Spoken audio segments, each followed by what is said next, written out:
Hello hello hello hello, आवाज आ रही है? आवाज नहीं आ रही? लास्ट क्लास से खराब ही कर देंगे। ये आपकी बिना बाइक के, बिना माइक के पढ़ाएं। गला हमको इंपॉर्टेंट है। बिना माइक के गाने सुना दें, बताओ जरा। आज के बाद तुम्हारा मूड नहीं है क्या गाने सुनने का?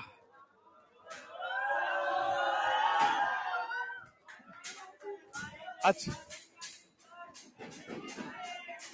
क्या मैच कर रहा है? हाँ हाँ, बस बस बस, भावनाओं को काबू में रखिए, है ना।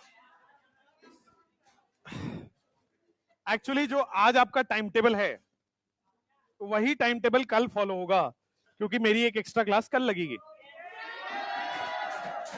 ठीक है, और उसमें भी मैं बायोमोलिक्यूल पढ़ाऊंगा। ठीक है, बायोमोलिक्यूल। शांत। पिज्जा बोले थे तो पिज्जा बोले थे तो पिज्जा ऑर्डर होगा, कल होगा, आज नहीं। ठीक है, बायोमोलिक्यूल। शांत शांत।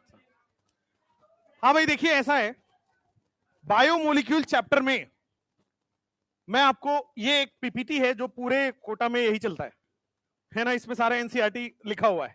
कोटा के हर टीचर को देखोगे तो यही पढ़ाता है।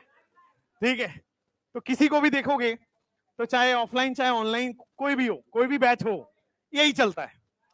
ये सेट है पीपीटी, कलर भी चेंज नहीं होता, कुछ भी चेंज नहीं होता। ठीक है। क्या कॉपी किए?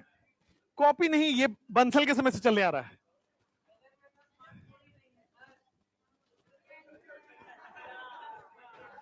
बायोमोलिक्यूल की बात कर लेते हैं।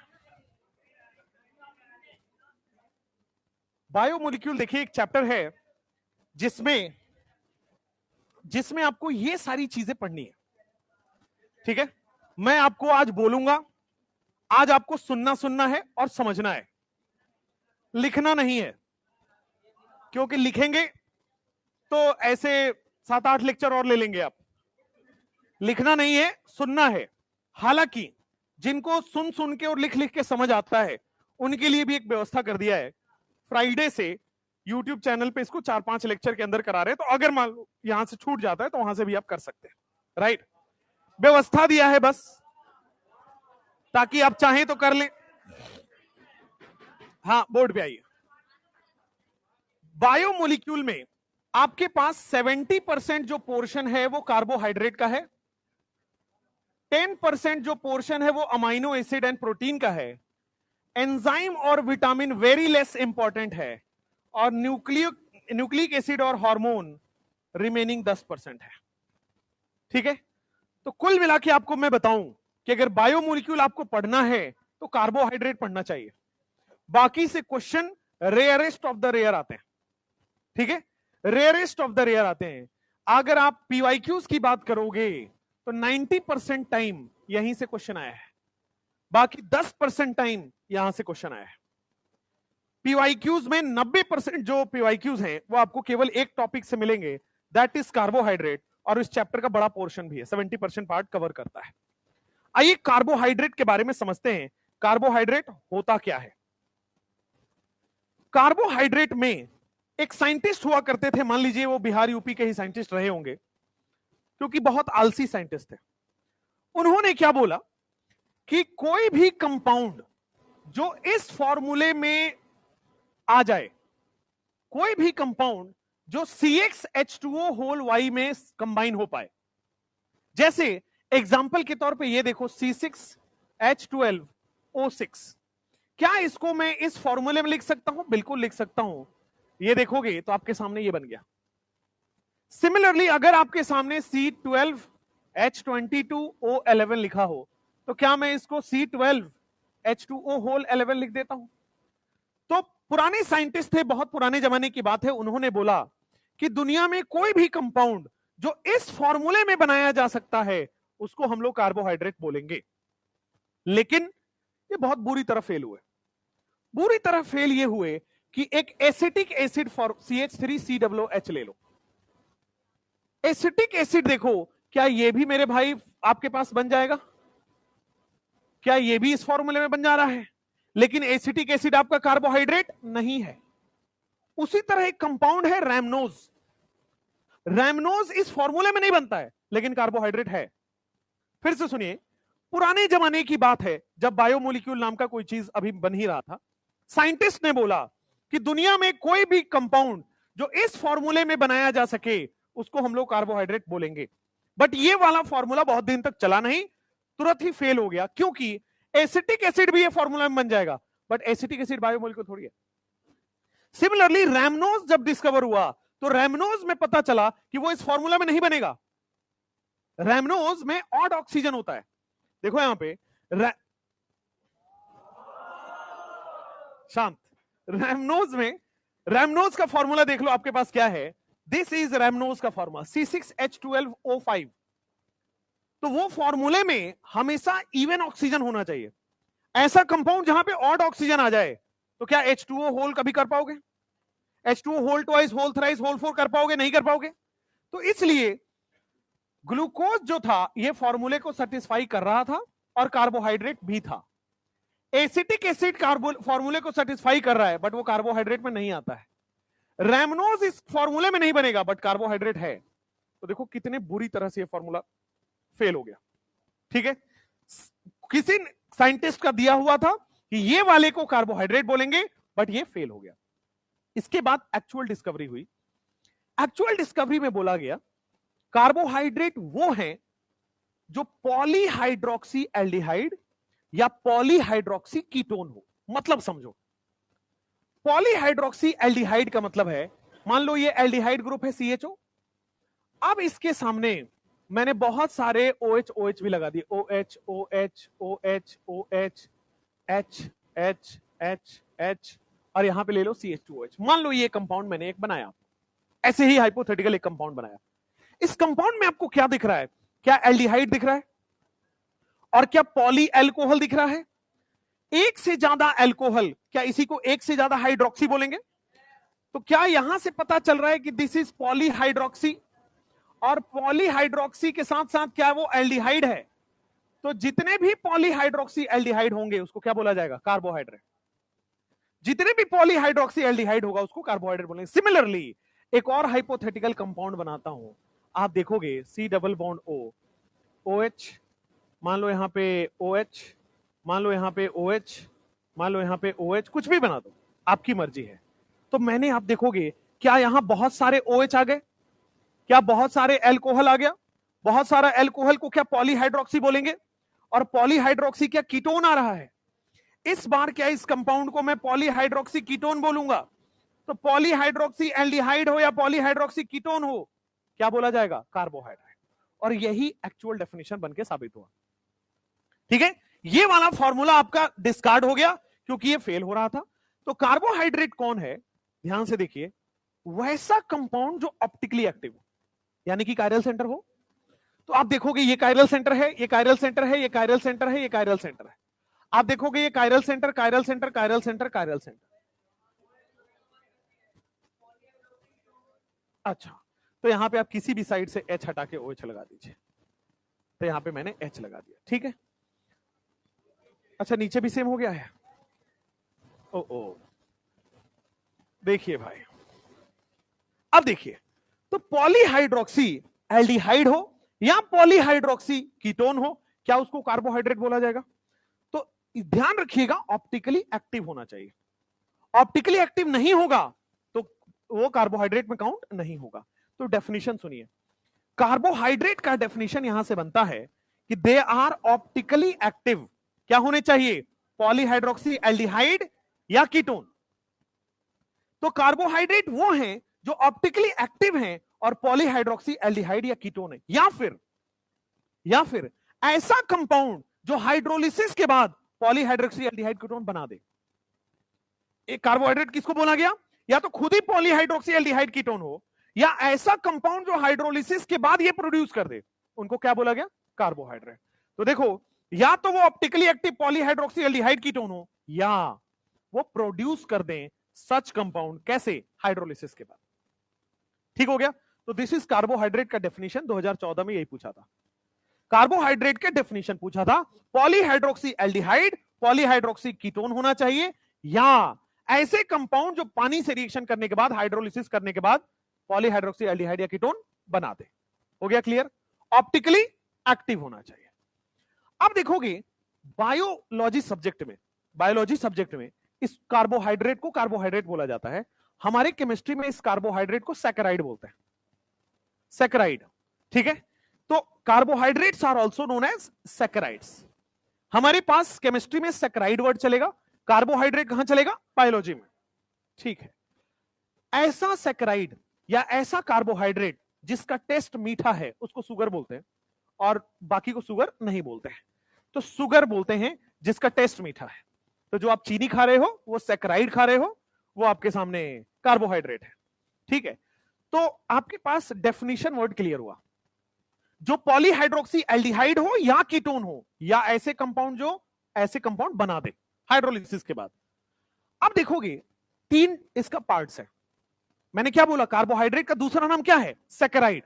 सैकराइड के 3 पार्ट हैं, पॉलीसैकराइड, ओलिगोसैकराइड, मोनोसैकराइड। पॉलीसैकराइड का मतलब होता है जो हाइड्रोलिसिस करने के बाद बहुत सारे कार्बोहाइड्रेट जनरेट कर दे, मतलब हंड्रेड्स ऑफ कार्बोहाइड्रेट जनरेट कर दे। कार्बोहाइड्रेट क्या होते हैं? Polyhydroxy aldehyde ketone. ऐसा कंपाउंड जो हाइड्रोलिसिस करने के बाद बहुत सारे हंड्रेड्स ऑफ कार्बोहाइड्रेट जनरेट कर दे, या hundreds of polyhydroxy aldehyde ketone generate कर दे, उसको क्या बोलेंगे? पॉलीसैकराइड्स। सिमिलरली ऐसा कंपाउंड जो हाइड्रोलिसिस के बाद 2 से लेकर के 10 मोलिक्यूल तक, 2 से लेकर के 10 मोलिक्यूल तक पॉलीहाइड्रोक्सी एल्डिहाइड कीटोन बना दे, उसको क्या बोलेंगे? ओलिगोसैकराइड। और मोनोसैकराइड इसको बोलेंगे ऐसा सैकराइड या ऐसा कंपाउंड जो हाइड्रोलिसिस के बाद एक भी ना दे, ये आगे हाइड्रोलिसिस ही ना करे। समझो ध्यान से, कार्बोहाइड्रेट समझ में आ गया था? उसके 3 पार्ट हैं, मोनोसैकराइड, ओलिगोसैकराइड, पॉलीसैकराइड। मोनोसैकराइड का मतलब फर्दर हाइड्रोलिसिस ना हो। मोनो का मतलब वो सिंगल ही कंपाउंड रहे, वो फर्दर नहीं टूटे, that is monosaccharide. Single compound, वो फर्दर नहीं टूटेगा, इसकी हाइड्रोलिसिस नहीं होगी। ओलिगोसैकराइड का मतलब ऐसा कंपाउंड जो हाइड्रोलिसिस करने के बाद 2 से लेकर के 10 मोलिक्यूल तक, पॉलीसैकराइड 2 से 10 मोलिक्यूल तक ये जनरेट करे। और पॉलीसैकराइड वो होता है जो 100 के आसपास ऐसे मोलिक्यूल जनरेट करे हाइड्रोलिसिस पर। क्लियर हुआ? तो ये 100 मोलिक्यूल जनरेट करता है ऑन हाइड्रोलिसिस, पॉलीसैकराइड, और 2 से 10 मोलिक्यूल जनरेट करता है ऑन हाइड्रोलिसिस, ओलिगोसैकराइड। और ये हाइड्रोलिसिस ही नहीं करता है, क्या हो गया? मोनोसैकराइड। इसका मतलब पता लग गया कि मोनोसैकराइड ही बेसिक यूनिट है, क्योंकि ये फर्दर नहीं टूटेगा। This is the fundamental unit, यही बेसिक यूनिट है। तो monosaccharides are basic unit of carbohydrate. Carbohydrate बोले तो सैकराइड। शांत, बेसिक यूनिट ऑफ कार्बोहाइड्रेट है ना। अब देखो ध्यान से, अब हम समझने जा रहे हैं मोनोहाइड्रेट क्या होता है। ध्यान से देखिएगा, डेफिनेशन पढ़िए, जो मैंने बताया वही लिखा हुआ है। क्या वैसा वैसा कंपाउंड जो हाइड्रोलिसिस करने के बाद फर्दर पॉलीहाइड्रोक्सी एल्डिहाइड कीटोन नहीं बना पाए, क्या वही लिखा हुआ है? ऐसा carbohydrate that can not hydrolyse further to give simpler unit. कैसा सिंपलर यूनिट? पॉलीहाइड्रोक्सी एल्डिहाइड या कीटोन नहीं बना पाता है, उसको क्या बोलते हैं? मोनोसैकराइड। मोनोसैकराइड में जो मोनो है, ये बता रहा है कि आपके पास एक ही मॉलिक्यूल है, वो फर्दर डिसोसिएट नहीं होगा। समझ में आया? अच्छा, अब मोनोसैकराइड, ऐसा सैकराइड जिसमें एल्डिहाइड ग्रुप फंक्शनल ग्रुप हो, उसको क्या बोलेंगे? एल्डोस। कीटोन फंक्शनल ग्रुप हो, क्या बोलेंगे? कीटोस। तो आगे हम पढ़ेंगे ऐसा सैकराइड जिसमें एल्डिहाइड फंक्शनल ग्रुप पाया जाए, एल्डोस। कीटो फंक्शनल ग्रुप पाया जाए, कीटोस। अच्छा, आपने पढ़ा है अल्कोहल के लिए फंक्शनल ग्रुप क्या यूज करते हैं? ऑल। एल्डिहाइड के लिए अल, कार्बोक्सिलिक एसिड के लिए ओइक एसिड। ठीक है, उसी तरह जो सैकराइड है या कार्बोहाइड्रेट है, उसके लिए जो हम फंक्शनल ग्रुप यूज करते हैं वो ओस। कीटो है कीटोस, एल्डो है एल्डोस। समझ में आया? शांत, नौटंकी मत करो। एल्डिहाइड फंक्शनल ग्रुप अगर आपके पास आ रहा है तो that is your aldose. Keto functional group पा रहा है, दैट इज योर कीटोस। अब इसके 4-5 वैरायटी हैं, मोनोसेक्राइड के 4-5 वैरायटी हैं। पहले मैंने बायोमोलिकुलर डेफिनेशन बताया, कार्बोहाइड्रेट का डेफिनेशन बताया। कार्बोहाइड्रेट के 3 पार्ट थे, मोनो, ओलिगो, पॉली। पहले मोनो पढ़ रहे हैं, ठीक है। मोनो के अंदर आइए, मोनो का हाइड्रोलिसिस फर्दर नहीं होता है, ओलिगो का हाइड्रोलिसिस होता है और 2 से लेकर के 10 मोलिक्यूल बनाता है। पॉली का भी हाइड्रोलिसिस होगा, 100 मोलिक्यूल बनाएगा। मोनोसेक्राइड के अंदर जो फर्दर हाइड्रोलिसिस ना करे, ऐसा सेक्राइड जिसमें एल्डिहाइड फंक्शनल ग्रुप हो, क्या बोलेंगे उसको, एल्डोस। जिसमें कीटो फंक्शनल ग्रुप दिख जाए, कीटोस। अगर मैं आपसे पूछूं ये जो बोर्ड पे लिखा गया है ये वाला, इसको आप एल्डोस बोलोगे कीटोस बोलोगे, एल्डोस। और इस वाले को क्या बोलोगे, कीटोस। समझ में आया, एल्डोस और कीटोस क्या है, मोनोसेक्राइड है, क्योंकि इनका फर्दर हाइड्रोलिसिस नहीं हो रहा, इनका फर्दर हाइड्रोलिसिस नहीं हो रहा है, mono compound, single compound, monosaccharide. अब देखो मोनोसेक्राइड के ना कुछ एग्जांपल्स हैं। पहला एग्जांपल बोर्ड पे देखिएगा, मैं पहले बना रहा हूं। पहले मैं लिख रहा हूं एल्डो, फिर लिख रहा हूं ट्राई, और फिर लिख रहा हूं ओज। एल्डो का मतलब क्या हो गया, एल्डिहाइड फंक्शनल ग्रुप, ठीक है। तो एल्डिहाइड फंक्शनल ग्रुप बना दो, क्या हो गया, CHO, this is aldehyde functional group, ठीक बात है।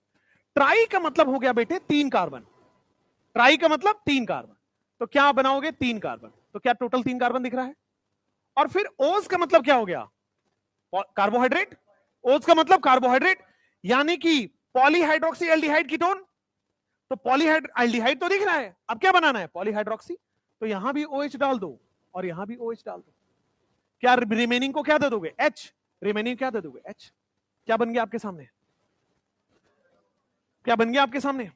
फिर से देखो, पहला एग्जांपल है मोनोसेक्राइड का, एल्डोट्रायोस। एल्डोट्रायोस में आपको क्या समझ में आया, एल्डो का मतलब एल्डिहाइड फंक्शनल ग्रुप, ट्राई का मतलब 3 कार्बन, ओस का मतलब कार्बोहाइड्रेट। तो कार्बोहाइड्रेट में अब देखो क्या बचा है, क्या आपके सामने एल्डिहाइड फंक्शनल ग्रुप आ गया है, तो क्या पॉलीहाइड्रोक्सी ही बचा हुआ है। तो देखो एल्डिहाइड हमने बना दिया CHO, 3 कार्बन बनाने थे, 3 कार्बन डोनेट कर दिया। जब एल्डिहाइड आ गया है तो बचा क्या, पॉलीहाइड्रोक्सी, आंसर आ गया। अब ये जो कंपाउंड का नाम है ये याद रखना पड़ेगा। जो ये आपके सामने एल्डोट्रायोस बनता है, इसको क्या बोलते हैं, ग्लिसरल्डिहाइड। क्या हमने ये आइसोमरिज्म में पढ़ा हुआ है, ग्लिसरल्डिहाइड आइसोमरिज्म में लिखवाया हुआ है। अब देखिए इसी का हम फिशर बना रहे हैं। टोटल कितने कार्बन है भाई, 3। तो हमने 3 कार्बन का फिशर बना दिया, यहां पे बना रहा हूं मैं। टोटल 3 कार्बन का फिशर यही होगा, this is first carbon, this is second carbon, this is third carbon. पहले वाले कार्बन पे क्या एल्डिहाइड दिख रहा होगा, यस। दूसरे वाले कार्बन पे क्या OH और H दिख रहा है, तीसरे वाले कार्बन पे क्या CH2OH दिख रहा है। क्या यही फिशर बना है, देख लीजिए ये फिशर है। अच्छा इसका नाम क्या है, ग्लिसरल्डिहाइड। और मैंने बोला था अगर OH या NH2 राइट साइड में हो D, OH NH2 left side में हो L, तो मेरे भाई क्या OH NH2 OH कहां है, राइट साइड में, तो क्या इसको मैं डी ग्लिसरल्डिहाइड बोल दूं। क्या अगर मैं मिरर इमेज ले लूं तो OH कहां आ जाएगा, लेफ्ट साइड में, लेफ्ट साइड में OH आता है तो क्या बोलते हैं, L।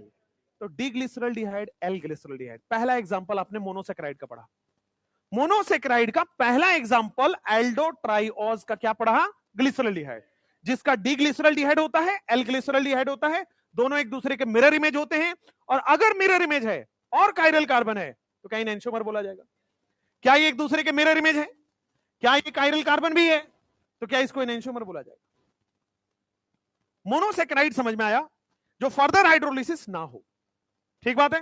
दूसरी बात, ये एल्डो फंक्शनल ग्रुप है, एल्डिहाइड फंक्शनल ग्रुप है, एल्डोस। कीटो फंक्शनल ग्रुप है, कीटोस। तो पहले मैं एल्डोस का आपको एग्जांपल करा रहा हूं, कीटोस अभी बाद में पढ़ेंगे, पहले एल्डोस पकड़ा। एल्डोस में 3 कार्बन से स्टार्ट करो, एल्डोट्राइओस। तो एल्डोट्राइओस ग्लिसरल्डिहाइड बनाता है। अब बारी है एल्डोटेट्रोस बनाने की, 4 कार्बन। एल्डोट्राइओस हो गया, अब बनाते हैं 4 कार्बन एल्डोटेट्रोस। पहले यहीं पे बना लेते हैं फिर आगे देखेंगे। एल्डोटेट्रोस, तो एल्डोटेट्रोस में क्या 4 कार्बन बना लोगे, 4 कार्बन का फिशर ऐसा ही है। क्या एल्डो का मतलब एल्डिहाइड हो रहा होगा, बाकी जगह OH OH आ रहा होगा, क्या यही हो रहा होगा। बाकी रिमेनिंग वैलेंसी HH से पूरी करनी है, क्या ये एल्डोटेट्रोस हो गया। अगर एल्डो पेंटोज बनाना है मेरे भाई, तो क्या यहां पे एल्डो बना देंगे, क्या ये OH OH OH बना देंगे, क्या यहां CH2OH बना देंगे, क्या ये HHH एल्डो पेंटोज बन गया। एल्डो हेक्सोस बनाना है तो एक और जोड़ दो, क्या यही बनता रहेगा। लेकिन इसका नाम मैंने आइसोमरिज्म के कॉपी में लिखा है। कॉपी नहीं लाए हो? बढ़िया। मुझे बताओ, मैंने एक शॉर्ट ट्रिक बताया था कि बेटा ओटी से, बताया था क्या? क्या अपोजिट साइड वाला थ्रियो सेम साइड वाला एरिथ्रियो? तो मेरे भाई ये सेम साइड है कि अपोजिट साइड है? सेम साइड वाले को क्या बोलते हैं? तो क्या मैं इसको बोल दूं एरिथ्रोज? ओज लगा देंगे, एरिथ्रोज। समझ में आया? ये बोर्ड पर देखो, आपके सामने एल्डो टेट्रोस बना रहा हूं मैं। एल्डो टेट्रोस, क्या क्लियर है आपके सामने? एल्डो टेट्रोस क्या यही बनेगा? क्या दोनों सेम साइड है तो क्या एरिथ्रोज बोल दूं? एरिथ्रोज बोल दूं? और दोनों अपोजिट साइड लगा दूं तो थ्रियोज बोल दूंगा। एक ओएच यहां, एक ओएच यहां। अगर दोनों अपोजिट साइड लगा दूं क्या थ्रियोज हो जाएगा? तो क्या वो तीसरा वाला स्ट्रक्चर थ्रियोज ही तो बनाया हुआ है, अपोजिट साइड ही तो है। OH OH, OH OH same side, it is threose. OH OH opposite side, it is erythrose and threose. चलिए उल्टा बोल दिया, erythrose same side, threose opposite side. Okay, आप देखो ध्यान से, यहां पे जब इसका मिरर इमेज बना रहे हैं, पहले मुझे बताओ डी है कि एल है? पहला वाला डी है कि एल है? डी है ना भाई। कैसे देखते हो? सबसे last chiral carbon, last chiral carbon पे OHNH2 अगर राइट में हो तो डी, लास्ट कायरल कार्बन पे OHNH2 लेफ्ट में आए एल। तो क्या ये डी ग्लिसरल, डी एरिथ्रोज हो गया? और क्या ये एल एरिथ्रोज हो गया? यस। क्या ये डी और एल मिरर इमेज है? कायरल कार्बन भी है, क्या इनएंशियोमर भी है? अगले वाले आओ, क्या ये मेरे भाई लास्ट वाला कायरल कार्बन राइट में है तो डी थ्रियोस, लास्ट वाला कायरल कार्बन लेफ्ट में है एल थ्रियोस। तो मेरे भाई क्या मिरर इमेज बना रहे हैं? क्या कायरल कार्बन भी हो रहा है, क्या इनएंशियोमर भी हो रहा है? तो क्या ये क्लियर है? डी ट्राइओस भी क्लियर हुआ, ग्लिसरल डिहाइड। डी टेट्रोस भी क्लियर हुआ, थ्रियोस थ्रियोस। अब डी पेंटोस की बात है, मतलब एल्डो पेंटोस की बात है। आइए एल्डो पेंटोस। यस यस, वो सीधा पूछेगा डी थ्रियोस का करेक्ट स्ट्रक्चर कौन है, 4 ऑप्शन दे देगा। एल पेंटोस का स्ट्रक्चर क्या है, ऐसा कुछ पूछेगा वो। डी ग्लिसरल्डिहाइड का स्ट्रक्चर क्या है, एल ग्लिसरल्डिहाइड का स्ट्रक्चर क्या है, डी एन एल इनएंशियोमर है कि डाइस्ट्रीमर है, ये पूछेगा। डी थ्रियोस, एल थ्रियोस, इनएंशियोमर है कि डाइस्ट्रीमर, सब स्ट्रक्चर लिखा हुआ है। ठीक बात है। अब देखोगे यहां पे ट्राइओस हो गया, टेट्रोस हो गया, बारी किसकी है? पेंटोस। देखो ध्यान से, क्या एल्डिहाइड बन गया सबसे पहले? क्या 5 कार्बन बनाओगे तो 5 कार्बन बन गया। क्या OH OH OH right side में रख दो और ये बन गया HHH आ गया। ये जो बना है क्या ये पेंटोस बन गया है। ट्राइओस को बोलते हैं ग्लिसरल्डिहाइड, टेट्रोस को थ्रियोस एरिथ्रियोस में बांटते हैं, पेंटोस को राइबोस, पेंटोस को हम लोग राइबोस बोलते हैं। अच्छा, डी राइबोस है कि एल राइबोस है? डी राइबोस है, क्योंकि last chiral centre right side. अगर मैं इसका मिरर इमेज बना देता हूं, लेट्स सपोज मैं इसका मिरर इमेज बना देता हूं, तो मिरर इमेज आपके सामने बनेगा OH के सामने OH, OH के सामने OH, OH के सामने OH, ये CH2OH, H दूर चला गया, H दूर चला गया, H दूर चला गया, CH, ये D रह गया कि L रह गया? L ribose. क्या ये L राइबोस बन गया? लेफ्ट हैंड साइड में आ गया है OHNH2, L राइबोस। अच्छा, अगर मैं आपसे पूछूं D राइबोस और L राइबोस में क्या है? क्या एक दूसरे के मिरर इमेज हैं? क्या कायरल सेंटर है? क्या इनएंशियोमर है? अब उधर आओ, एक और इसी से मिलता जुलता है स्ट्रक्चर है। कह रहा है डी राइबोस में अगर आप पहला कायरल सेंटर का कॉन्फ़िगरेशन बदल दो, डी राइबोस में पहला कायरल सेंटर का कॉन्फ़िगरेशन अपोजिट कर दो तो एराबिनोज बनता है। एराबिनोज। डी राइबोस में पहला कायरल सेंटर का कॉन्फ़िगरेशन बदल दो, क्या हो जाता है? एराबिनोज। ठीक है भाई, तो ये बन गया डी एराबिनोज। क्यों डी एराबिनोज? क्योंकि राइट हैंड साइड में कायरल सेंटर। अच्छा, अब अगर मैं इसका मिरर इमेज लेता हूं तो H के सामने H, फिर OH, फिर OH, ज्यादा हो गया क्या? तो यहां पे आपके सामने 3 बनेगा, H के सामने H, यहां OH, यहां OH, यहां क्या आ गया? CH2OH, ये H, ये H, ये OH। क्या ये इसका मिरर इमेज है? तो क्या ये डी के बजाय L लिख दूं? क्या ये L एराबिनोज होगा? क्या D और L आपस में क्या होंगे? कायरल सेंटर भी है और मिरर इमेज भी है, इनएंशियोमर। अगर मैं आपसे पूछूं राइबोस और एराबिनोज में क्या रिलेशन है, वो तो मुझे ही पता है कि सेकंड कार्बन पे कॉन्फ़िगरेशन है। रिलेशन क्या है? इनएंशियोमर की डाइस्टीरियोमर के आइडेंटिकल, डाइस्टीरियोमर। क्या पूरा पूरा चेंज हुआ है कि अधूरा चेंज हुआ? अधूरा चेंज वाले को डाइस्ट्रीमर कहते हैं, वही तो है। तो क्या बेटा केवल एक कायरल कार्बन पे चेंज है, तो देयरफॉर राइबोज और अरेबिनोज क्या है आपस में? डाइस्टीरियोमर्स। चलिए, तो यहां तक हो गया। ट्राइओज याद करिए, डी ग्लिसरल्डिहाइड एल ग्लिसरल्डिहाइड, दोनों आपस में इनएंशियोमर। टेट्रोज याद करिए, थ्रियोज एरिथ्रियोज, डी थ्रियोज डी एरिथ्रियोज, एल थ्रियोज एल एरिथ्रियोज। फिर पेंटोज याद करिए, राइबोज बनता है, D ribose L ribose. Ribose में ही पहला कायरल सेंटर पलट दो, क्या बन जाएगा? एरेबिनोज। एरेबिनोज में डी एरेबिनोज एल एरेबिनोज, डी और एल हमेशा आपस में क्या होंगे? इनएंशियोमर। लेकिन राइबोज और एरेबिनोज क्या होगा? डाइस्टीरियोमर। क्या क्लियर हो गया? बहुत आसान। ये देखो आगे, अब पढ़ते हैं हेक्सोज। भाई ट्राइओज हो गया, टेट्रोज हो गया, पेंटोज हो गया, अब हेक्सोज। हेक्सोज इंपॉर्टेंट है क्योंकि यही दिन प्रतिदिन आप खा रहे हो, आइसक्रीम, यही तो है, शुगर। हाँ भैया, एल्डोहेक्सोज जरा ध्यान से देखिए, एल्डिहाइड बनेगा भाई, इसमें थोड़ा सा ट्विस्ट है, जो ट्राइओज टेट्रोज पेंटोज से थोड़ा सा अलग है। एल्डोहेक्सोज क्या एल्डिहाइड ग्रुप है? हाँ। हेक्स का मतलब मेरे भाई 6 कार्बन आएगा, हाँ। ऑज का मतलब पॉलीहाइड्रोक्सी, बढ़िया। हेक्सोज में हेक्स का मतलब कितना होता है भाई? 6। 6 का आधा कितना होता है? 3। इसका मतलब थर्ड कार्बन पे चेंज है।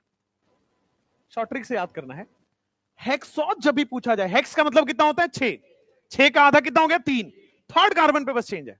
आप देखो, आप अगर नॉर्मल बनाते तो क्या यहां पे CHO बनाते? पहले कार्बन पे HOH, दूसरे कार्बन पे तो 1 2 3 हो गया, ये 4 हो गया, ये 5 हो गया, और क्या 6? यही बनाते आप, यही बनाते। लेकिन क्या मैंने बोला, तीसरे कार्बन पे चेंज है, तो तीसरे कार्बन पे पलट दो, 1 2 3, तीसरे कार्बन पलट दो। हेक्सोज में ट्विस्ट है, क्या करना है? हेक्सोज बनाना है और तीसरे कार्बन पे पलट देना। क्या बन गया आपके सामने? एल्डोहेक्सोज बन गया। क्या क्या है आपके सामने दिख रहा है? दिस इज एल्डोहेक्सोज, ठीक है। अभी एल्डोहेक्सोज का कॉमन नाम क्या होता है? Glucose. Glucose right hand side में है इसलिए डी ग्लूकोज। समझ में आया? इसका मिरर इमेज लो। क्या मिरर इमेज लोगे तो ये एल में पलट गया, तो क्या हो गया? L glucose, D glucose L glucose, ठीक है। ट्रायोज में ग्लिसरल्डिहाइड, टेट्रोज में थ्रियोज एरिथ्रियोज, पेंटोज में राइबोज एरेबिनोज, और हेक्सोज में ग्लूकोज। क्या मोनोसैकेराइड का चारों क्लियर हो रहा है?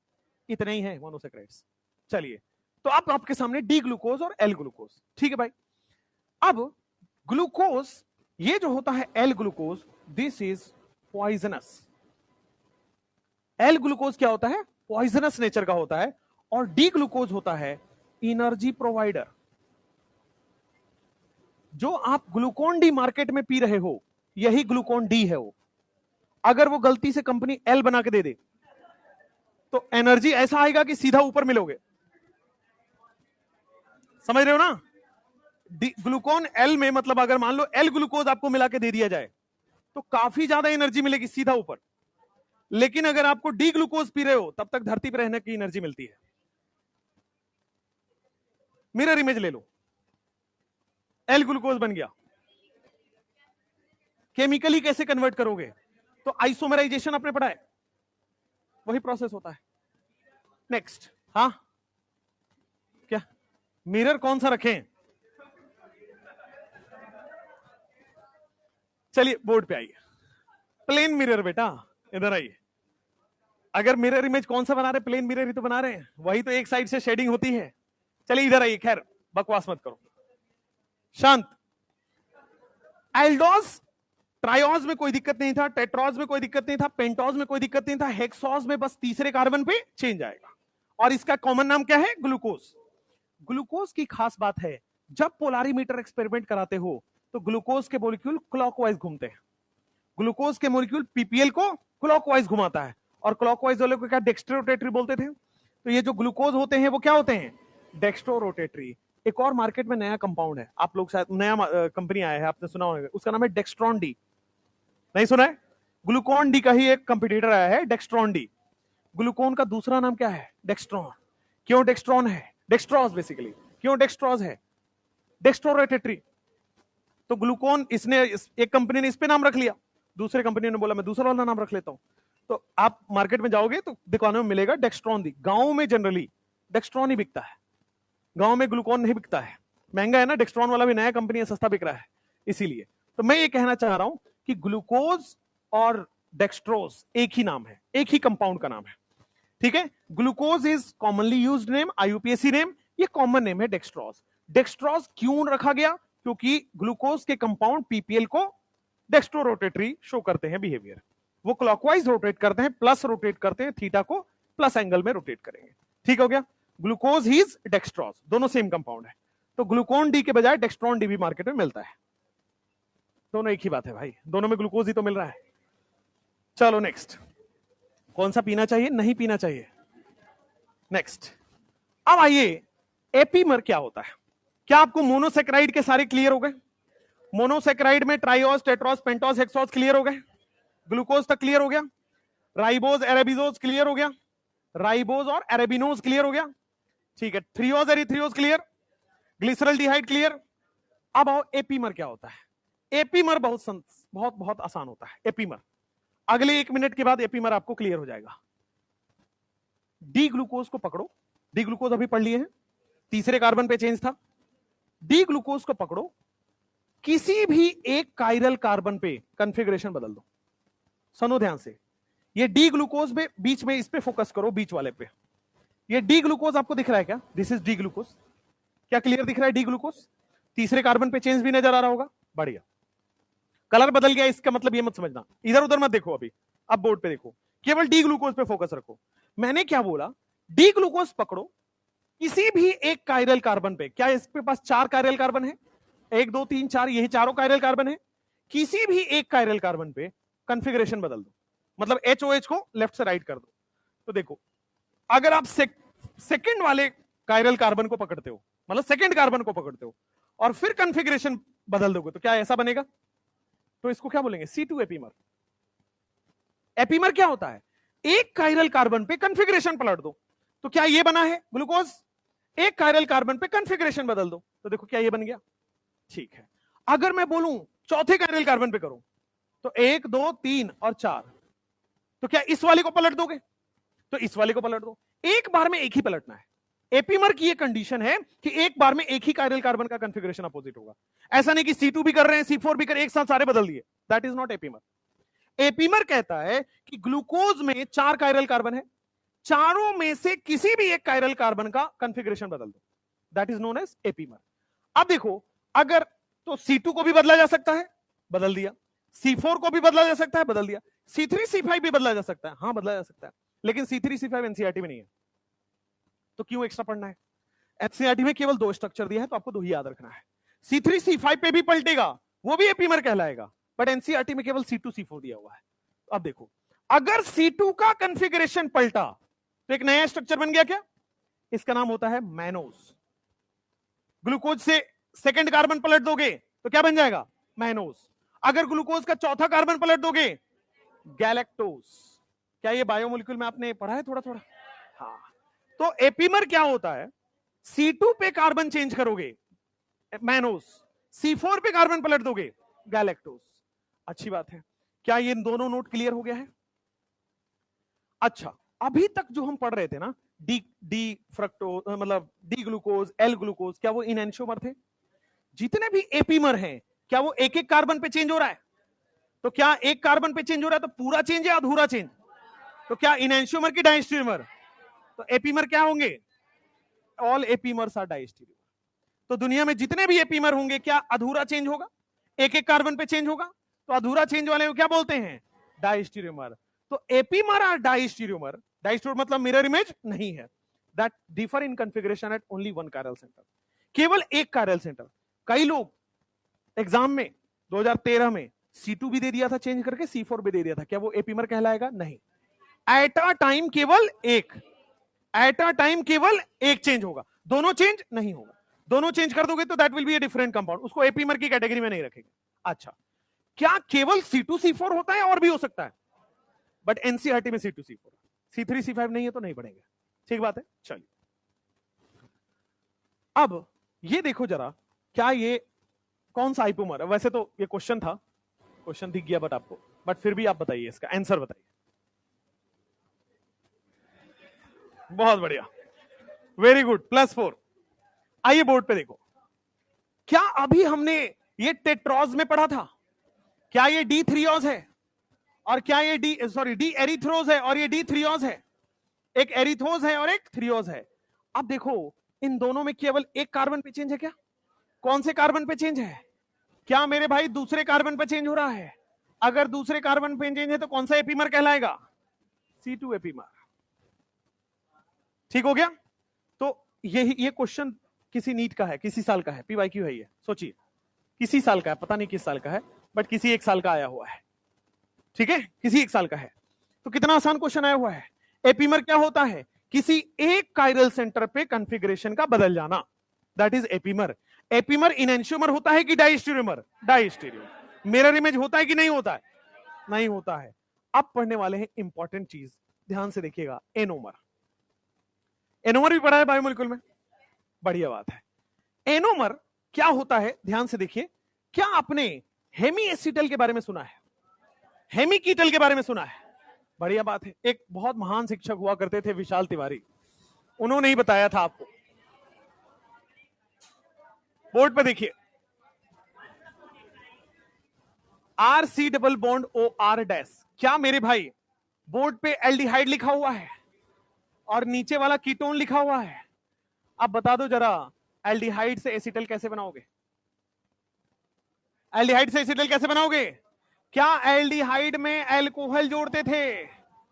एल्डिहाइड में एल्कोहल जोड़ने से पहले हेमी एसिटल बनेगा, दूसरा मोल एल्कोहल जोड़ने से एसिटल बन जाएगा। सिमिलरली कीटोन में पहला मोल एल्कोहल डालोगे हेमी कीटल, दूसरा मोल एल्कोहल डालोगे कीटल। बढ़िया। तो क्या कैसे बनता है बोर्ड पे देखो, क्या यहां से RO- निकलेगा भाई? RO- इस कार्बन पे अटैक करेगा तो बेटा डबल बॉन्ड O क्या सिंगल बॉन्ड O में कन्वर्ट हो जाएगा? मेरे भाई पहले से H था, क्या वो फिर OR भी जुड़ जाएगा उसमें? कलर चेंज कर दे, क्या मेरे भाई यहां पे OR जुड़ जाएगा? ये R है, ये कार्बन है, ये OH है, ये H है। क्या डबल बॉन्ड सिंगल बॉन्ड में कन्वर्ट हो गया? क्या OR जाके जुड़ गया है? क्या एक कार्बन पे OH है, OR है, क्या इसको हम लोग हेमी एसिटल कहते हैं? बहुत बढ़िया, हेमी एसिटल कहते हैं। बिना इसके एनोमर होगा कैसे?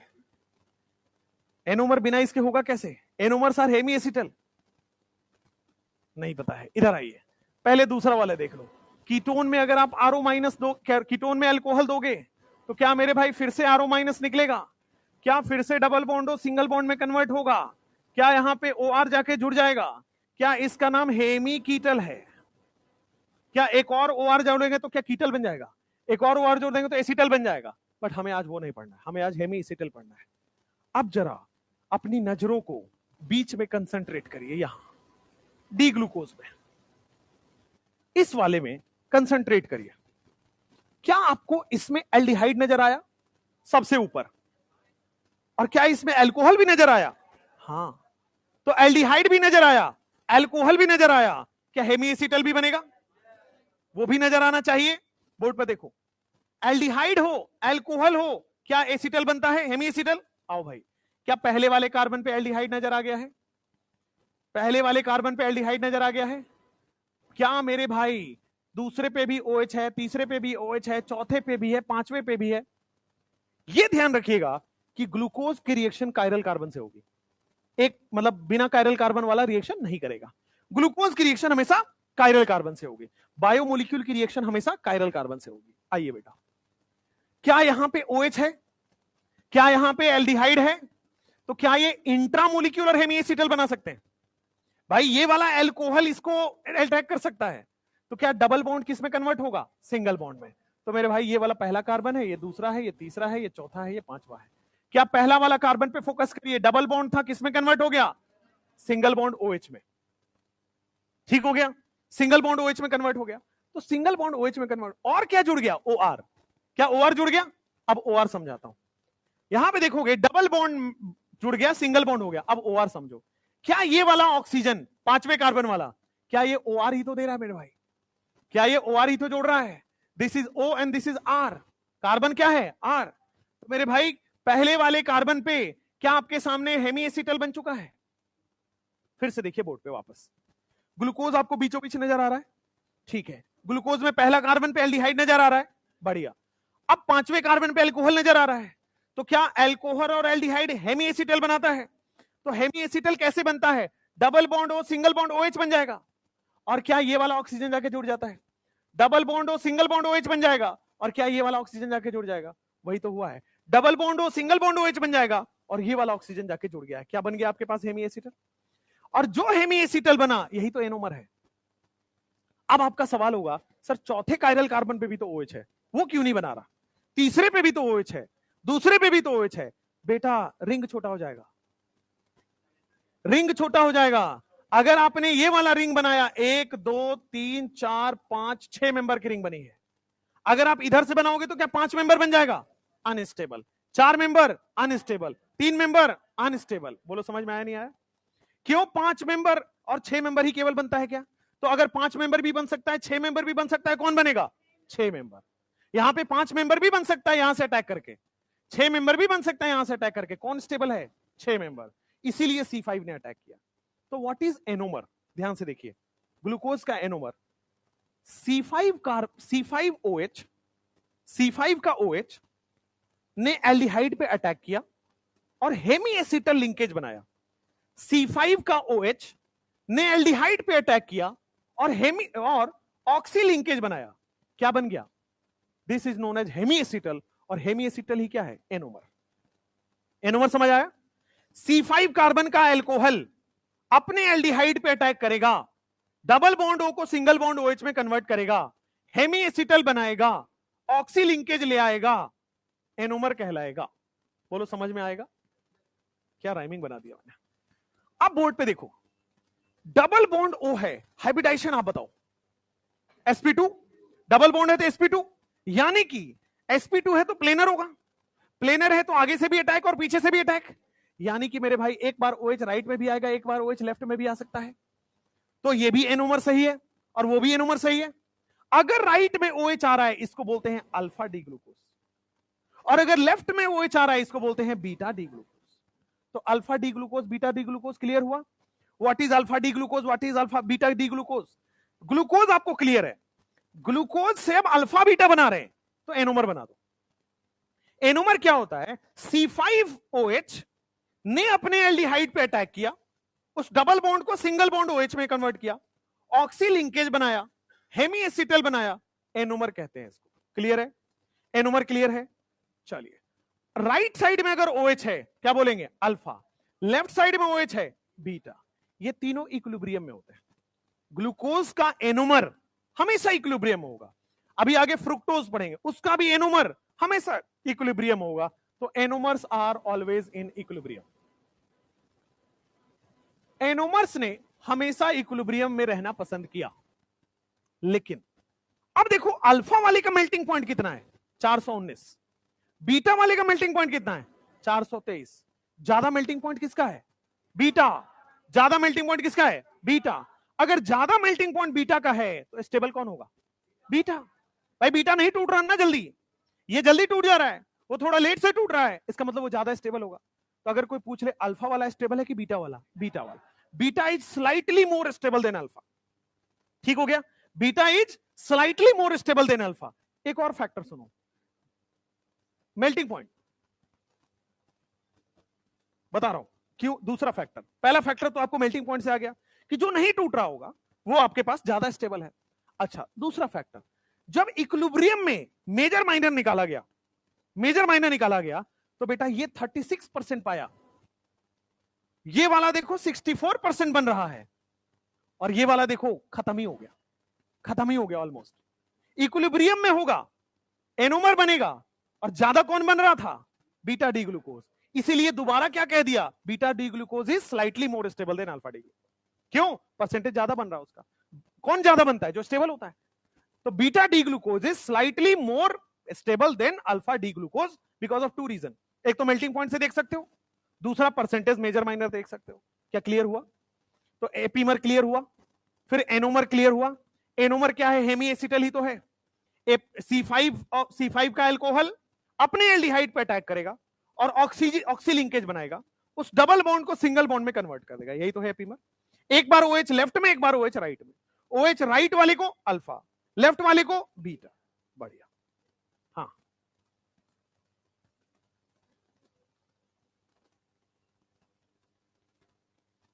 दोनों ही।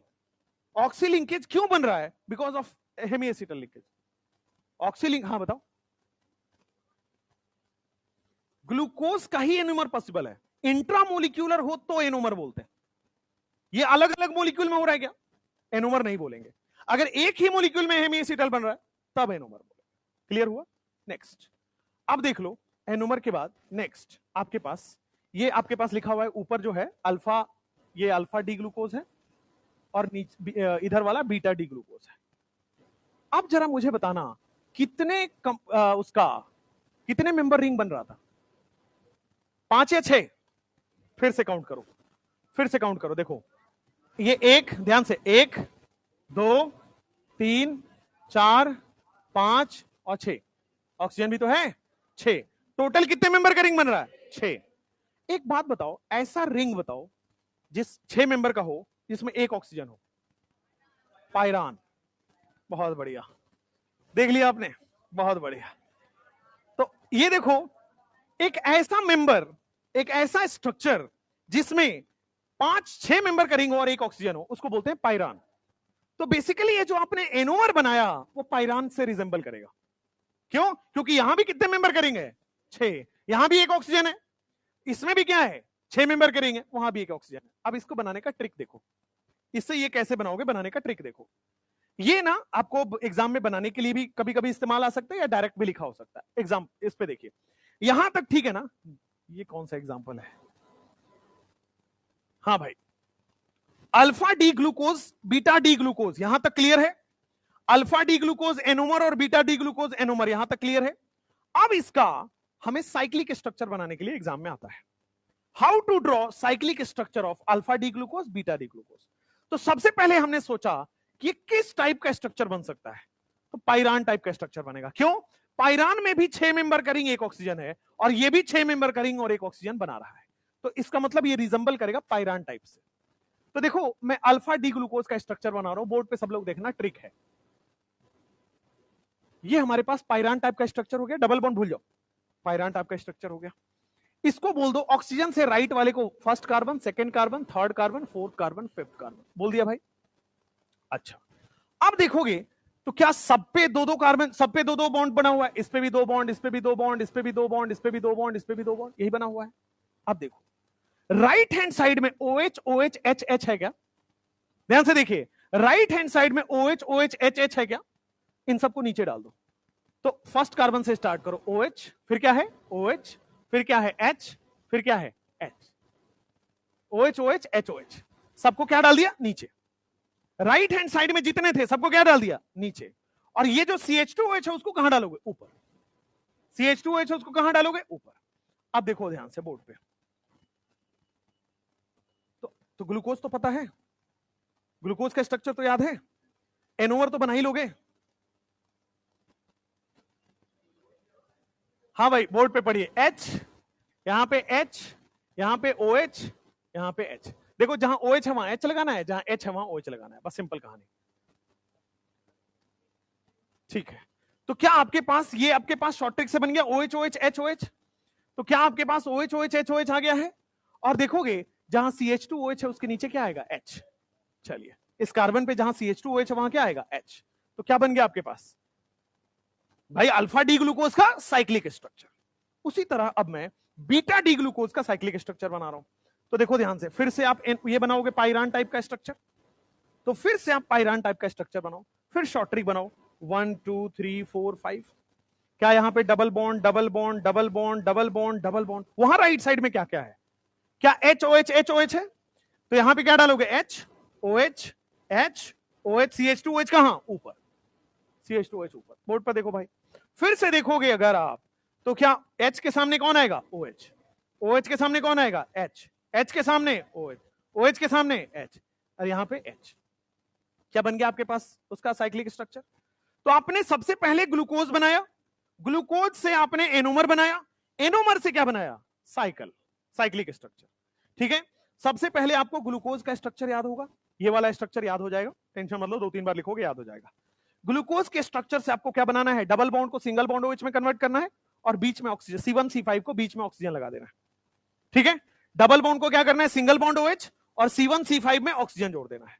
अगर राइट साइड में OH हो गया अल्फा, लेफ्ट साइड में OH हो गया बीटा। क्या क्लियर है? अब अल्फा और बीटा का साइक्लिक भी बना सकते हो क्या? नॉर्मल। अल्फा और बीटा का शॉर्ट ट्रिक से साइकिल बना सकते हो। अच्छा, अगर मान लो साइकिल दिया है एग्जाम में, साइक्लिक दिया है, फिर पूछ रहा है वो अल्फा है कि बीटा, कैसे करोगे? मान लो ये स्ट्रक्चर दे दिया, स्ट्रक्चर याद करेंगे, ऐसा थोड़ी होता है।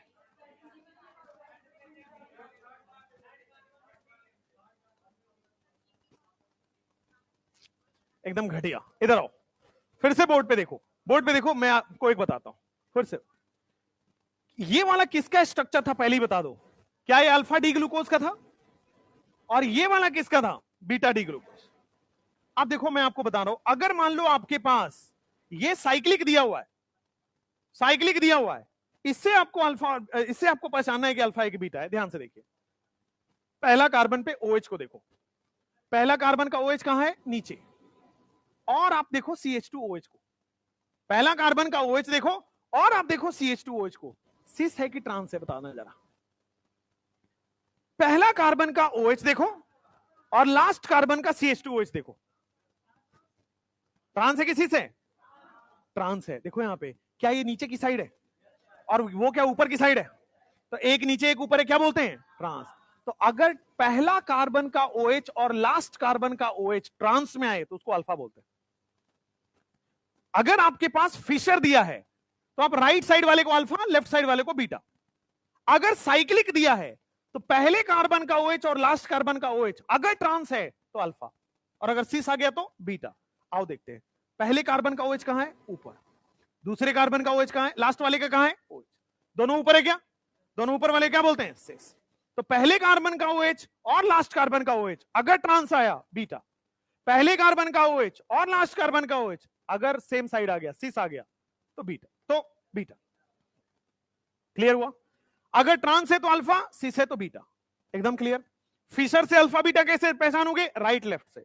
साइक्लिक से कैसे पहचानोगे? Cis trans. क्लियर हो गया? एनोमर पूरा क्लियर है यहां तक? चलिए, अब आपके पास खतरनाक सा आ रहा है कीटोहेक्सोस। कीटोहेक्सोस, अभी तक आप क्या पढ़ रहे थे? एल्डोट्रायोज, एल्डोटेट्रोज, एल्डोपेंटोज, एल्डोहेक्सोस, यहां तक आपका हो गया। एपीमर, एनोमर हो गया। आप पढ़ने जा रहे हो कीटोहेक्सोस। कीटोट्रायोज नहीं है सिलेबस में, नहीं पढ़ो। कीटोटेट्रोज नहीं है सिलेबस में, मत पढ़ो। कीटोपेंटोज नहीं है सिलेबस में। एनसीईआरटी में केवल क्या दिया हुआ? कीटोहेक्सोस। अपन भी केवल वही पढ़ेंगे, कीटोहेक्सोस। एनसीईआरटी से बाहर जाना नहीं, गलत बात है। अब आइए कीटोहेक्सोस। कीटोहेक्सोस का मतलब क्या होगा? कीटोन होगा भाई। कीटोहेक्सोस का मतलब क्या होगा? कीटोन।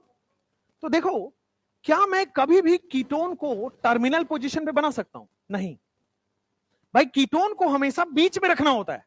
क्या क्लियर है? क्या कीटोन को हमेशा बीच में रखना पड़ता है? हेक्सोस का मतलब पहले ये बना दो 6 कार्बन। तो देखो हेक्सोस कैसे बनता है, 6 कार्बन में। क्या कीटोन को मेरे भाई बीच में रखना पड़ेगा? ठीक है। फिर आपके पास 1 carbon, 2 carbon, 3 carbon, 4 carbon, 5 carbon और ये छठा कार्बन, 6 कार्बन। क्लियर है? बाकी देखो, हेक्सोस जब भी आ जाए, चाहे वो एल्डोहेक्सोस हो चाहे वो कीटोहेक्सोस हो, क्या थर्ड कार्बन पे चेंज होगा? तो क्या थर्ड कार्बन पे OH इधर आना चाहिए, बट इधर आ जाएगा क्या? बाकी जगह सेम है। क्लियर है भाई? क्या कीटोहेक्सोस समझ में आया? एल्डोहेक्सोस को क्या बोलोगे? ग्लूकोज।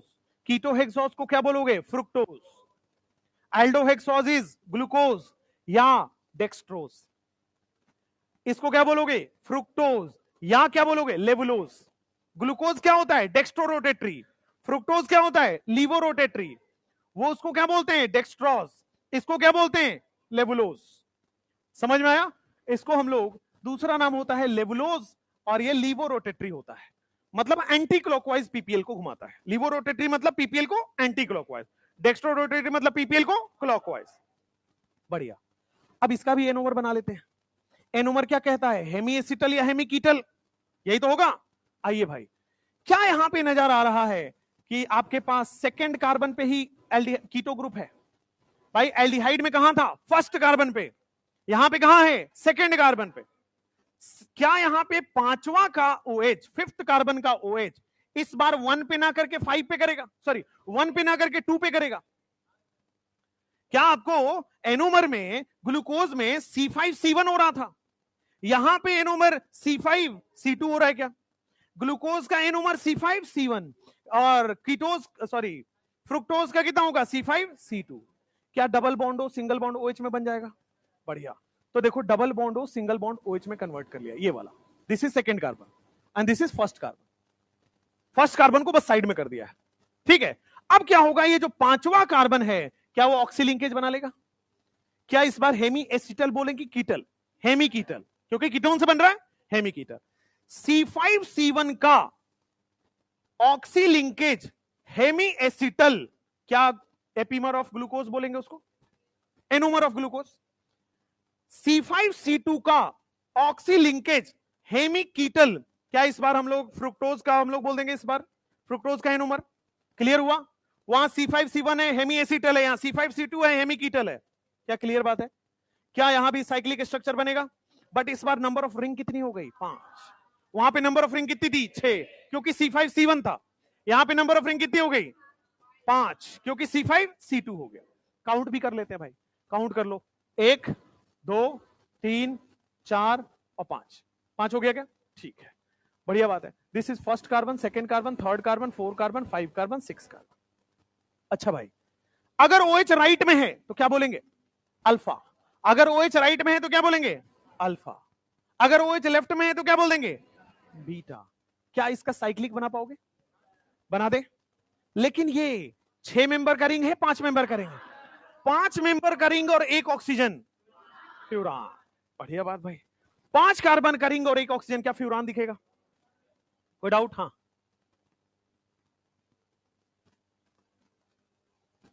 नहीं, यहां पे मेजर माइनर नहीं बनेगा, ठीक है।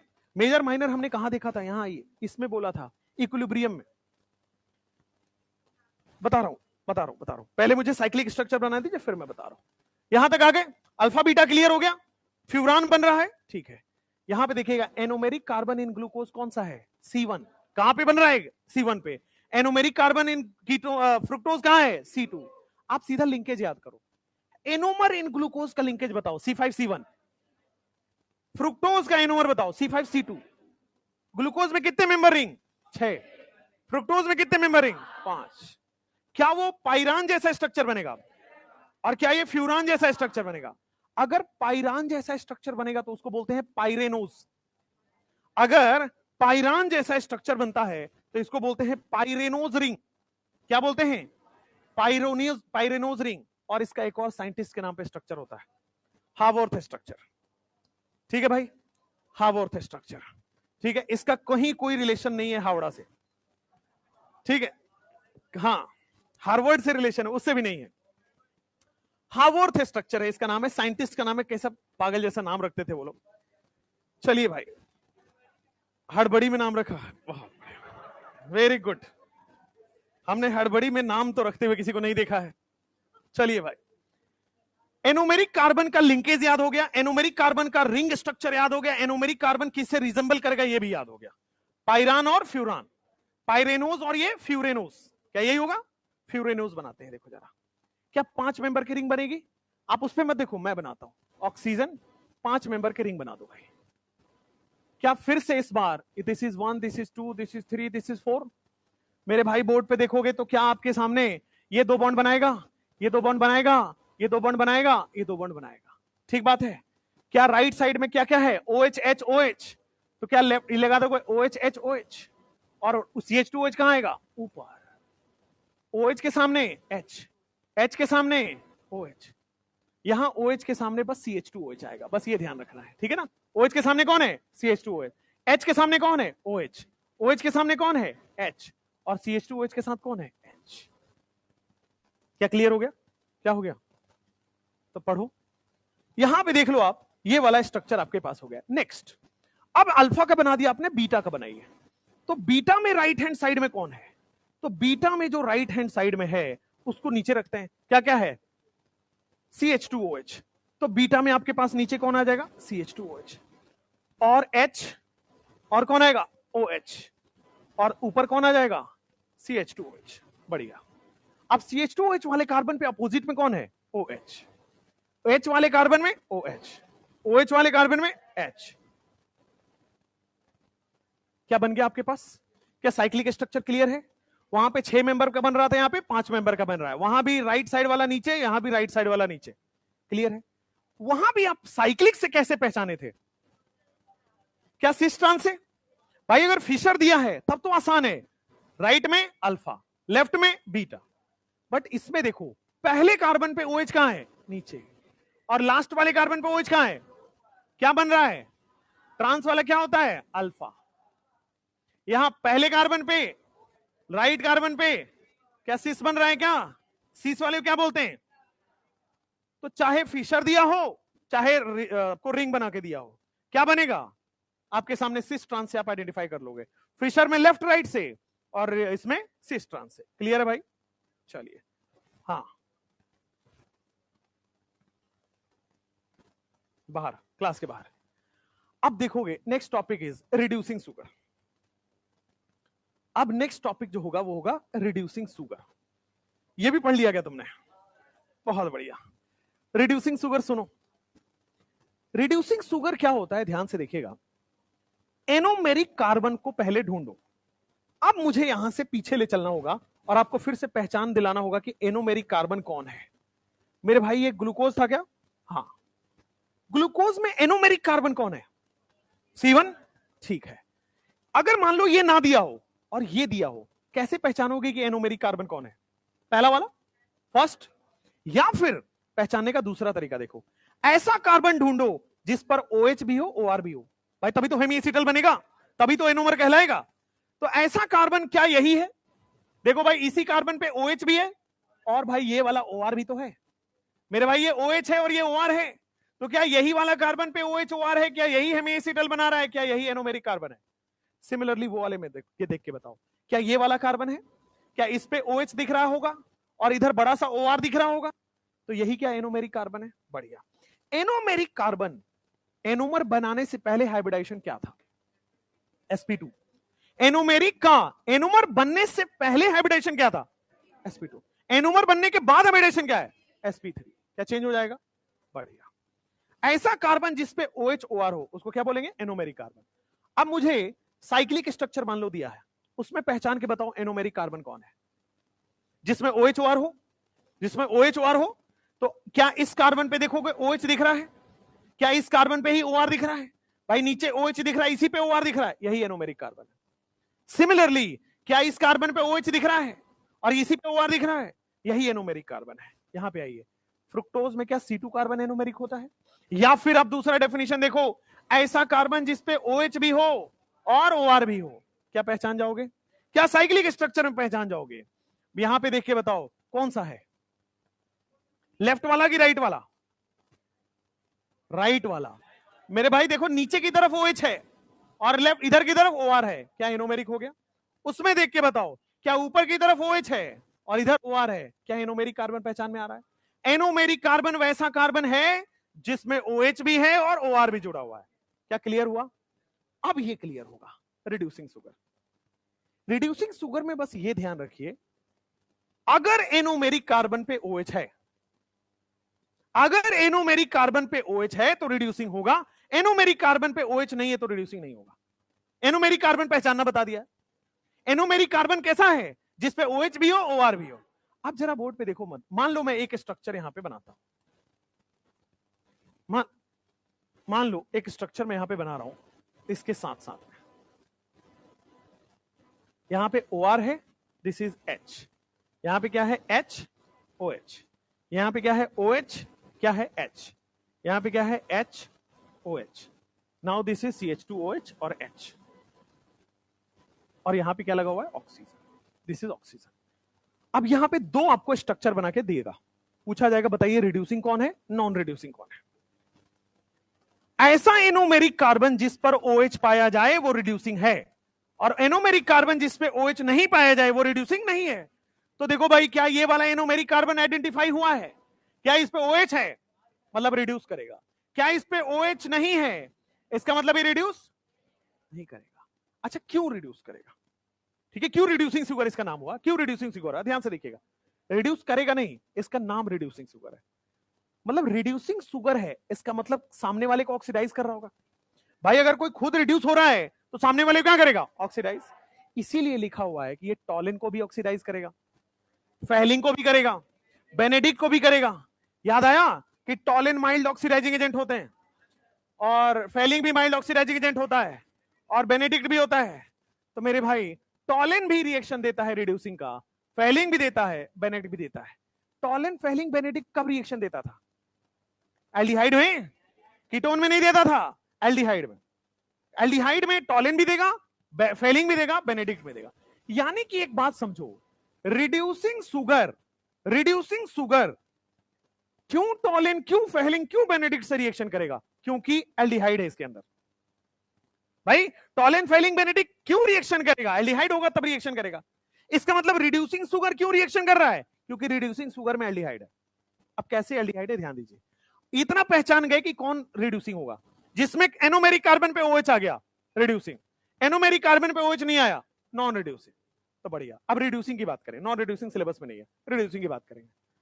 क्या रिड्यूसिंग सुगर में अगर मैं बेस डाल देता हूं तो बेस क्या है? OH minus. बेस क्या एसिडिक H को सबसे पहले रिएक्शन करेगा? ये देखो सामने एसिडिक H दिख रहा है, दिख रहा है क्या? क्या सामने एसिडिक H होगा, OH माइनस H प्लस निकाल के वाटर बना देगा और यहां पे क्या बन गया? H प्लस निकालने के बाद O माइनस। तो देखो ये O माइनस बन गया। बाकी में कोई चेंज नहीं है, केवल एनोमेरिक कार्बन पर चेंज हो रहा है। लेकिन ये क्या एनोमेरिक कार्बन पे हाई इलेक्ट्रॉन डेंसिटी आ गया? हाई इलेक्ट्रॉन डेंसिटी है तो मेरे भाई ये वापस आएगा। जब वापस आएगा कार्बन के 5 बॉन्ड ना बन जाए इसलिए टूट जाएगा। जब वापस आएगा कार्बन के 5 बॉन्ड ना बन जाए टूट जाएगा। तो क्या वो टूट गया? और टूट गया तो मेरे भाई क्या एल्डिहाइड बन गया? और एल्डिहाइड बन गया तो क्या वो टॉलिन भी देगा, फेलिंग भी देगा, बेनेडिक्ट भी देगा?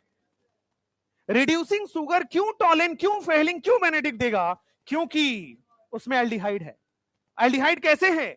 बेसिक मीडियम में। बेसिक मीडियम में डालते ही एसिडिक H O माइनस बनाएगा, जब ये वापस आएगा एल्डिहाइड बन गया। बोलो क्लियर हुआ क्या?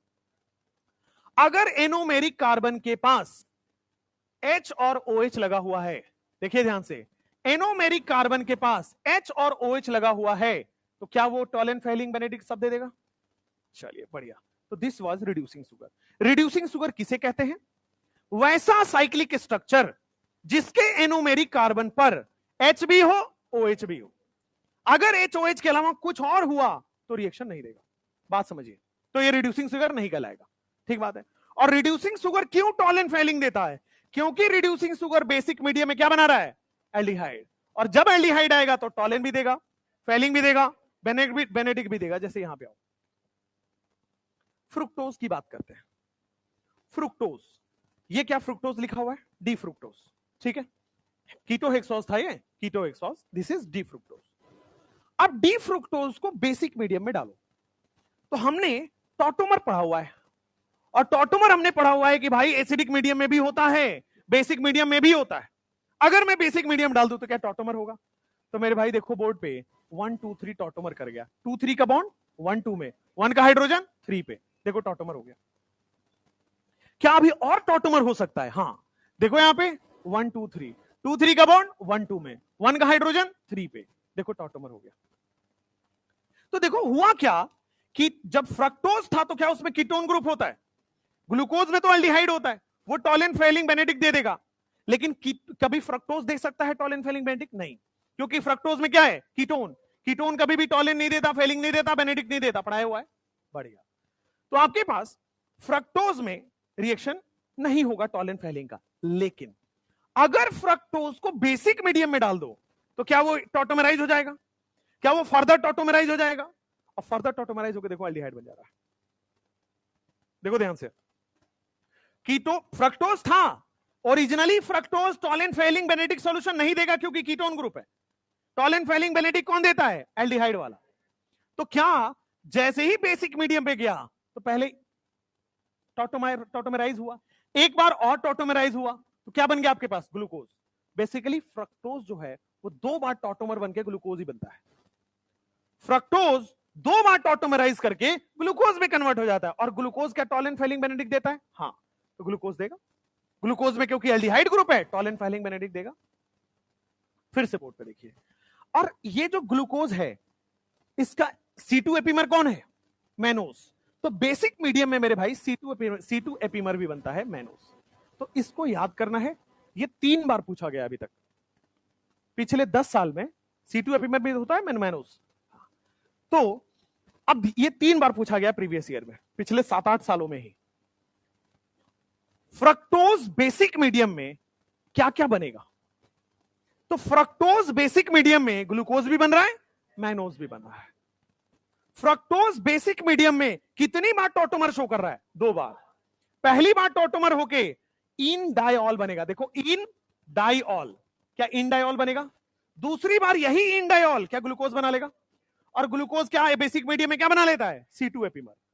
तो अगर आपसे कोई पूछे फ्रक्टोज बेसिक मीडियम में क्या होता है, फ्रक्टोज बेसिक मीडियम में फ्रक्टोज भी होता है, ग्लूकोज भी होता है, मैनोज भी होता है। तो फ्रक्टोज बेसिक मीडियम में 3 फॉर्म में एग्जिस्ट करता है, ग्लूकोज में भी, फ्रक्टोज में भी, मैनोज में भी। एकदम क्लियर है?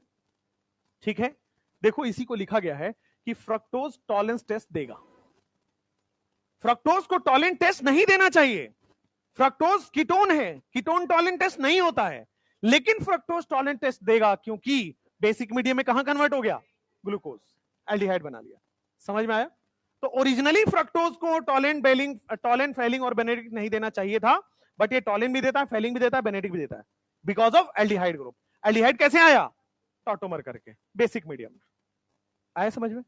क्लियर हुआ? IIT मेंस में पूछा गया कि फ्रक्टोज को एसिडिक मीडियम में टॉलेन देगा कि नहीं देगा? अरे नहीं देगा भाई, बेसिक मीडियम में देगा। अभी पढ़ा है बेसिक मीडियम में देगा, तो एसिडिक मीडियम में भी देगा। गधे हो एकदम भाई। बेसिक मीडियम में वो ग्लूकोज टॉटोमराइज हो रहा है, एसिडिक मीडियम में टॉटोमराइज नहीं होता है। एसिडिक मीडियम में एसिड बेस रिएक्शन आगे फॉलो होने लगता है। ठीक है, चलिए नेक्स्ट। मीडियम चाहिए, बेसिक मीडियम। अब बोर्ड पे देखिए। अब भाई ये तो आपको पढ़ने की जरूरत है ही नहीं, ये तो करा हुआ रिएक्शन है भाई, ये तो करा हुआ रिएक्शन है। बोर्ड पे देखिए, जितना ऊपर वाले बैच में उतना तो करा दें, कल एक्स्ट्रा क्लास लगेगी तो पूरा होगा, 2 लेक्चर लगेगा इसमें। आज पूरा कार्बोहाइड्रेट कंप्लीट करेंगे और कल बाकी के 20% 30% जो बचा हुआ है, क्या कल पिज्जा भी है, क्या बाकी है? अच्छा POC कल बाकी है ना, दिन कराएंगे। इसमें 35-40 मिनट का बचेगा, उसके बाद अमाइन। अच्छा कहानी पेंडिंग रह जाएगा। चलो इधर बेटा, सिलेबस जरूरी है, कहानी नहीं। इधर आओ, बोर्ड पे देखिए ध्यान से, कोई बात नहीं, ध्यान से देखिए। हाँ भाई, ग्लूकोज की रिएक्शन अब हम करा रहे हैं टॉलेन से, फेहलिंग से, बेनेडिक्ट से, ब्रोमीन वाटर से और HNO3 से। ध्यान से देखिएगा।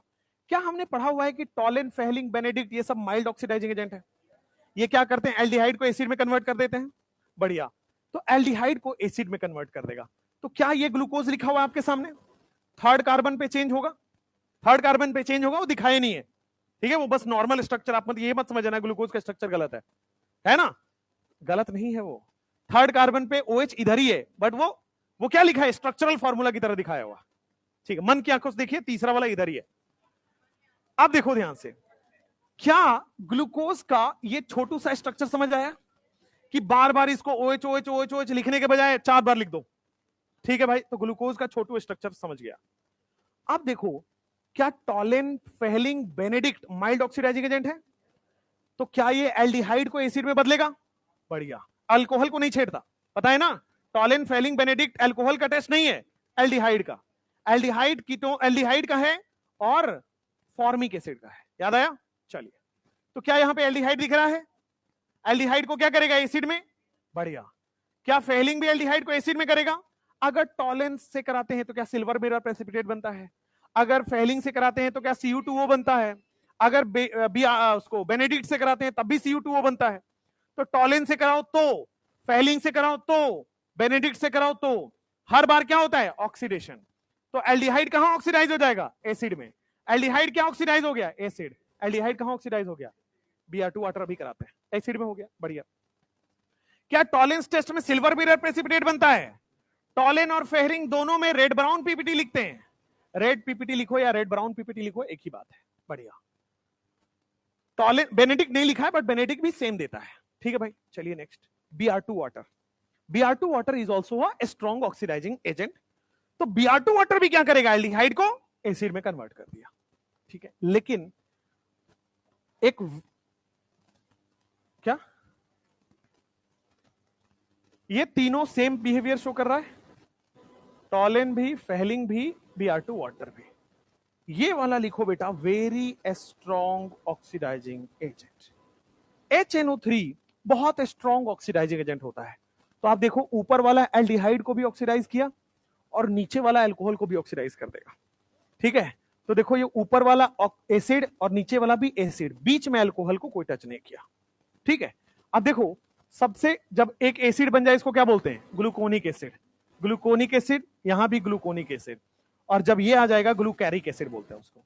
दोनों OH OH आ जाएगा तो क्या बोलेंगे, ग्लूकैरिक एसिड। फॉर्मूला और नाम याद ही करना पड़ेगा, लिख लिख के बार बार। टॉलिन, फेहलिंग, बेनेडिक्ट में क्या बनेगा, ग्लूकोनिक एसिड। Br2 वाटर में क्या बनेगा, ग्लूकोनिक एसिड। लेकिन HNO3 very strong oxidising agent ले ले तो क्या बनेगा, ग्लूकैरिक एसिड। समझ में आया, ग्लूकैरिक एसिड। एक और देखोगे बोर्ड पे, ये वाला, क्या हमने दुनिया का सबसे स्ट्रॉन्ग रिड्यूसिंग एजेंट पढ़ा हुआ है, रेड फास्फोरस HI। ये सारे ऑक्सीजन को हटा देगा, क्या सारे एल्केन बना देता है। तो कितने कार्बन थे लेफ्ट में, 6, कितने का एल्केन बनेगा, सिंपल।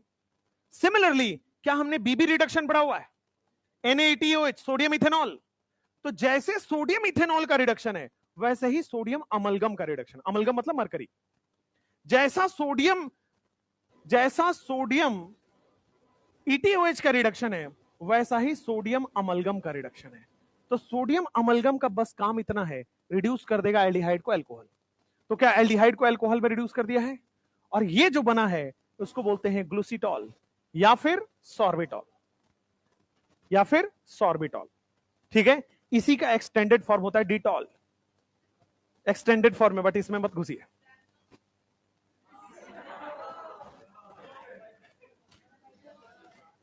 चलिए भाई, चलिए। एक्चुअली क्या है ना, बहुत सारे कीड़े रह जाते हैं, 99% ही मरता है, 1-8% फर्स्ट बेंच पे बैठ जाते हैं, है ना। चलो यहां पे आ जाओ। Red phosphorus HI is a very strong reducing agent. HI is a very strong reducing agent. Sodium amalgam aldehyde को अल्कोहल कन्वर्ट कर देगा, सॉर्बिटॉल और ग्लूसीटॉल, ठीक है। अब ऑक्सीडेशन भी हो गया, रिडक्शन भी हो गया। नेक्स्ट आपके पास है ये वाला। क्या हमने अमाइन की रिएक्शन पढ़ी है। अमाइन की रिएक्शन में वाटर और HCl ही निकाला था, यहां भी वाटर और HCl ही निकालोगे। क्या यहां से O दिख रहा है और यहां से H2 दिख रहा है, तो क्या H2O निकल जाएगा, क्या CH डबल बॉन्ड NOH बन जाएगा। H2O निकाल दो, बीच का निकाल दोगे तो क्या CH डबल बॉन्ड NOH बनेगा। देखो वहां बन गया CH डबल बॉन्ड NOH। क्या बन गया वो, ग्लूकोज का oxime. C double bond NOH पड़ा था ना, ऑक्साइम, क्या बन गया, ग्लूकोज ऑक्साइम। अगर मान लो HCN ऐड कर रहे थे, तो याद करिए हम लोग पढ़े थे सियानोहाइड्रीन, है ना। एल्डिहाइड और कीटोन में जब हम CN- का अटैक करा रहे थे, तो क्या सियानोहाइड्रीन बन रहा था। इस बार जो एल्डिहाइड है उसमें सियानोहाइड्रीन बन जाएगा, तो क्या हो गया आपके पास, ग्लूकोज सियानोहाइड्रीन। डबल बॉन्ड कहां कन्वर्ट होगा, सिंगल बॉन्ड में, और CN क्या हो जाएगा, अटैक। डबल बॉन्ड कन्वर्ट हो गया सिंगल बॉन्ड में, CN का अटैक। सिमिलरली यहां पे H2O निकल गया, ऑक्साइम बन गया, ग्लूकोज का ऑक्साइम, ग्लूकोज का सियानोहाइड्रीन। दूसरा, अभी ये तो ठीक है, यहां पे आइए, एसिटाइलेशन पढ़ा था आपने, एसिटाइलेशन। तो एसिटाइलेशन जब आपने पढ़ा था, तो मैंने बताया था, अगर एसिटाइल ग्रुप कहीं दिखे अल्कोहल के सामने, देखो ध्यान से, क्या यहां से H निकलेगा और यहां से वो एसिटिक एसिड बना लेता है। H निकला और क्या बना लिया, एसिटिक एसिड। बचा क्या, एसिटाइल। बचा क्या, एसिटाइल। तो क्या वो इस ऑक्सीजन में जाके जुड़ जाएगा, देखो जुड़ गया, एसिटाइल इस ऑक्सीजन में जाके जुड़ गया। सिमिलरली ये वाला जो H है वो क्या बना लेगा, एसिटिक एसिड, और बचा हुआ ऑक्सीजन किससे जुड़ गया, एसिटाइल। तो बचा हुआ ऑक्सीजन किससे जुड़ गया, एसिटाइल। कितने एसीटेट दिख रहे हैं, 5 पेंटा एसीटेट। सेम काम CH3COCl करेगा। CH3COCl में बस एक फर्क है, इस बार क्या रिलीज होगा? HCl। इसका H किससे कंबाइन होगा? Cl से, HCl। इसका H किससे कंबाइन होगा? HCl। बाकी क्या एसिटाइल जुड़ जाएगा, तो पेंटा एसीटेट बन जाएगा। तो glucose penta acetate, glucose cyanohydrin, glucose oxime, glucose penta acetate, आपके पास एसिटाइलेशन हो गया। ये याद रखना है कि भाई ना तो ब्रैडी रिएजेंट से रिएक्शन देगा। ब्रैडी रिएजेंट वही है जो तुम 2,4 डाइनाइट्रोफिनाइल हाइड्रोजन पढ़ते हो, दैट इज ब्रैडी रिएजेंट। तो ब्रैडी रिएजेंट भी नहीं देगा। ये अच्छा नाम है ना साइंटिस्ट का, ब्रैडी। ब्रैडी रिएजेंट, फिर NaHSO3 और शिफ्ट टेस्ट ग्लूकोज नहीं देता है। ये आपको याद रखना होगा रिडक्शन में। क्वेश्चन करिए, क्वेश्चन करिए बेटा, क्वेश्चन करो, नहीं तो यही उठा के डाल दूंगा फिर। ये वोडाफोन वाला नहीं लग रहा, ये है ना वोडाफोन वाला, ऐसे किधर क्यूट लगता है तुम लोगों को? लड़कों को क्या ही क्यूट लगेगा, तुम लोगों को लगता होगा नहीं? क्यूट नहीं लगता है?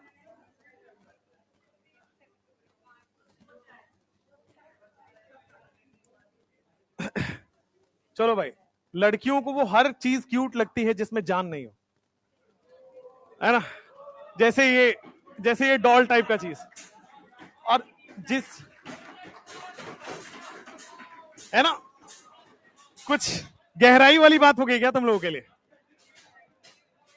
समझ गया। और जहां जान होता है वहां जान निकाल देते हैं लोग।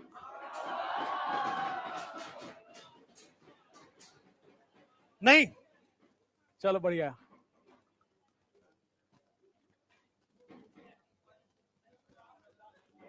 बोर्ड पे पढ़िए क्वेश्चन, सुनो।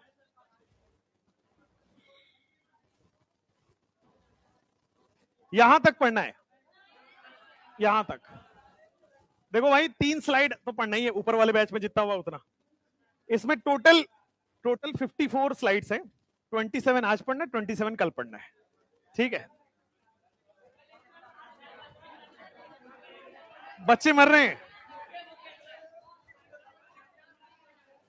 भाई, बच्चे मर रहे हैं तो मरने दो, पढ़ो पढ़ो। हाँ भाई, अब देखो ध्यान से, बोर्ड पे देखो। अरे रुको, तुम पहले ये सब कर लो, फिर आराम से पढ़ाते हैं।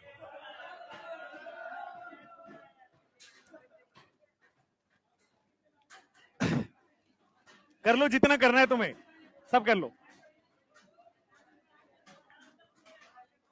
एक बार एक काम करो, तुम सब लोग बोलो पेंसिल।